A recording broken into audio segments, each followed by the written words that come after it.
rain tapped rhythmically on the library's tall windows as Detective Panda adjusted his three-piece suit and wiped dust from an ancient book. He had found the first clue.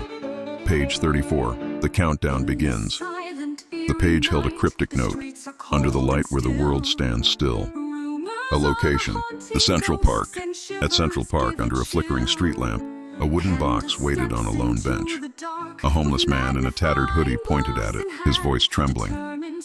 He left it, just before midnight.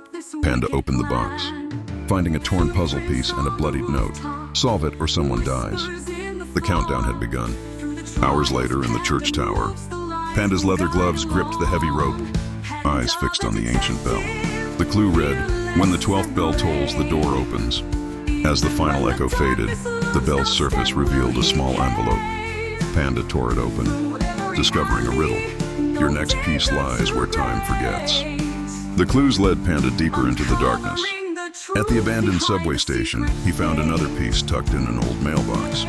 At a forgotten classroom, chalk scrawled across the board, even the innocent are part of my game. The killer was escalating. Every new location, a gallery with torn art, a desolate rooftop, a cemetery with glowing lanterns, revealed another puzzle piece, another taunt. Panda's paws began to shake. The countdown was real. Lives were at stake. The trail brought him home, to his own office. On his desk lay a puzzle piece drenched in crimson ink. Panda's heart pounded. The killer had been there, watching, mocking. The final note read, meet me at the last door, detective. Come alone. The confrontation took place at an abandoned warehouse. Panda's trench coat whipped in the cold wind as he stepped inside, his flashlight cutting through the shadows. There, beneath a flickering light, the killer stood, a figure cloaked in a black hoodie. Puzzle pieces scattered around them. The killer's voice echoed, smooth and taunting. You're late, Detective Panda. Panda's eyes narrowed.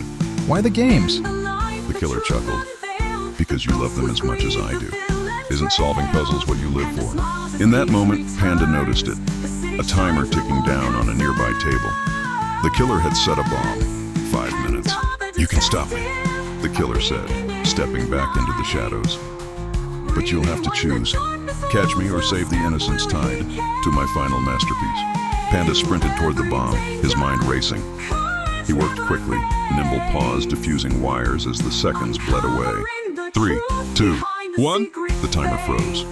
Panda exhaled sharply. The bomb was neutralized. But when he turned, the killer was gone, leaving behind a single puzzle piece with a message scratched into its surface. We'll play again soon. Panda stood alone in the warehouse, his trench coat soaked from the rain outside. The puzzle wasn't over. The killer was still out there, waiting to play the next deadly game.